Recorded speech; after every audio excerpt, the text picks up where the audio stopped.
everybody.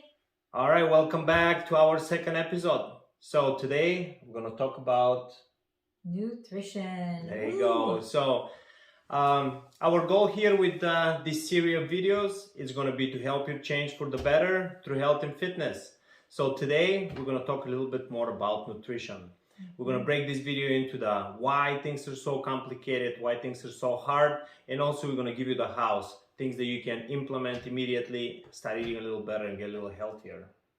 That's fair enough. All right, so I'm going to begin with the first one. So again, nutrition is, there is a lot of ups and downs, there is a lot of complications, there is just a lot of choices. And the reason that we, most of the time we fail is because we're kind of set up to fail. Physiologically, we're preset to eat the food that are bad for us.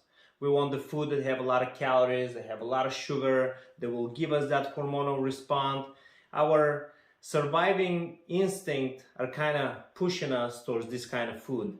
And things are just not easy there because the food industry is also investing a lot of money into people who can figure out how to get in our heads and stay there and constantly think about the foods that we're not supposed to be eating. And another big one is your environment, you guys. You have to make food choices many times throughout the day. Like now you can find candy even when you're going to like change a tire in your car. So you're constantly being fed with food and candy and donuts or whatever the food is, but it's always being presented to you. So you feel the need that you need it, that you know, it's at work and even at our homes, they're everywhere. So your environment is not helping. And also your history is going to come into play. Like I grew up in Bulgaria, Gianni grew up in Brazil, and we just develop a different taste to foods. For example, to me, some of those sweet things are not attractive at all. And couple of years ago when we went to Bulgaria and she kind of tried some of the foods that we eat, she just couldn't believe we're eating this stuff. But I grew up on that stuff. I developed a taste for it and it tastes great. Then I visited her in Brazil and there were some strange things out there. He's still making fun of me until today that we dip everything in coffee. There you go. That's what they do. They literally get stuff, dip it in the coffee and eat it. So it's strange, but definitely your history is going to play a huge role. So, well, we're responsible for the kids. Let's give them something good. Let's have them develop that likeness for food that are healthy for them. And for us that we're already growing, no fix for you anymore. it's always going to be in the foods that you've been eating for a long time. They're always going to be attractive. So again, you got those three things that physiologically you're set up to fail. Your environment is a big issue, and your history as well. So now that we kind of clear up the reason why we fail, let's figure it out how we can succeed in nutrition. So yeah, Gianni's going to start here. So the first thing, you guys, is going to start at home, right? Or where it's the biggest issue for you that it's happening. Is it at work? Is it at home? Where is it happening? And the real conversation has to happen. Is it with your family? Is it with your coworkers? You have to explain to them that you are in this and you need some support, you need help. You guys can talk about like how you can plan something together and maybe even create like a timeline where you can all tip in and be accountable for each other. And then at the end, you can reward, your team, your family with something that everybody can take advantage of. So but that one-on-one real conversation have to happen. That's the beginning of everything. Right? That's very important when you have the conversation. Don't be like, okay, we're done with the cupcakes. Okay, it's over, done. That's not going to happen. The way you got to take this conversation is when you speak with that person, tell them what's for them. Say, hey, why don't we do it together? I haven't met a person yet who had a bunch of candies and felt great after, right? I mean, we all know how that feels. You eat that junk food and it just doesn't feel good. But we got to figure out how to stop doing it. And most likely the person that is bringing the food to work or at home, most likely they want to stop eating it as well. You just need a little bit of encouragement or push. There you go. And you're going to be the one doing it. You might be surprised that maybe everybody at your house is going to be on board of taking action and starting eating healthy. You don't know, but you're gonna have to sit down and have that real uncomfortable conversation. That's going to be the first step. And that was great about the reward. Yeah, tell them something. Say, hey, we're gonna go on vacation. What about if we don't eat pizza and candies for a month and we go on vacation? I'm in. Where are we going? All right, so after you have the conversation, you get your team, your family, your coworkers on board, then we're moving to the next one.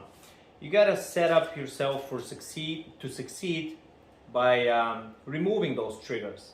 So now you have the conversation, everybody's on board, go to the kitchen and clean up. And you're gonna clean up all the junk.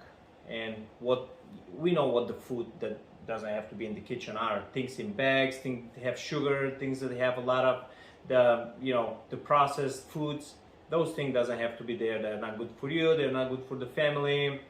Get rid of them, because if they're there, they're already ready to go. Yeah. You don't have to cook them, so it's very easy just to grab and eat. And now all the healthy stuff are, uncooked. So the battle is Easy. clear. Yeah, you're gonna have to. Frozen chicken breast or a bag of chips. No brainer, right? There you go. So So remove we that. gotta remove those temptations. We gotta set up ourselves for success. If there is candies in the car, get rid of them. Okay.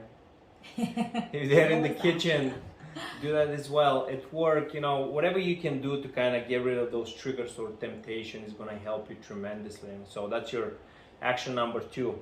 Set up yourself to succeed by removing those temptations.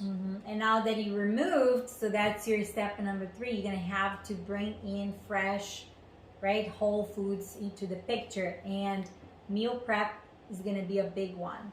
I would say, like, here at home, that's what we do. Like, we meal prep our carbohydrates, we meal prep our veggies, and then our protein, we always have it fresh. And it's very simple. You can also ask the whole family to tip in, like put the kids to chop the vegetables in advance, put it in Ziplocs. There are like lots of great tools right now that can be very simple. We have Instapot, crock pots, air fryer, blender. So those are things that can make your life really, really simple and easy. And I want to add here, if you want more information, again, just put your name below and say more info about meal prepping. We have some great videos that we can send over. Absolutely, yeah. But as you see, you guys, it's not a lot of steps. It's gonna be basic, but it's a few action steps, and you can do it. It's simpler than you think it is, right?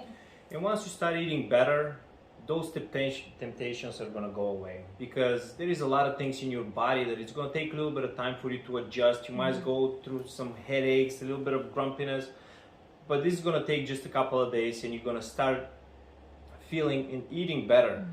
And personally, my experience has been, if I cut sweets or desserts or whatnot, whatever the issue is, it just takes a few days. But once I wake up and I start into a good, healthy eating routine, I'm just not craving the sweets anymore. Because as we know, once we eat that refined carbohydrate food, it messes with your blood sugar. There's a lot of things going on. The blood sugar drops and you want to crave something else, and you just kind of get into that down spiral that is just kind of hard to break it. The only way to break it, start right away eating well. Yeah, and if you fall off the wagon, you don't have to stop doing everything, right? If you fall off the wagon, that's okay. On the next meal, just start eating well again and just move on. Absolutely, correct? yeah. If you had the cake at the party, big deal. You're done with the cake. Enjoy, eat it, go back to basics, meal prep, eat clean, and enjoy life. Well, guys, I think that's what we had. So we kind of wanted to break it down into the reason why we fail, why it's so hard, and also wanted to give you kind of 3 simple steps that you guys can begin fixing your diet. Correct, but it's gonna have to start with you guys. You're gonna be the one that has to do it. So. All right, thank you guys for watching. We'll see you next week.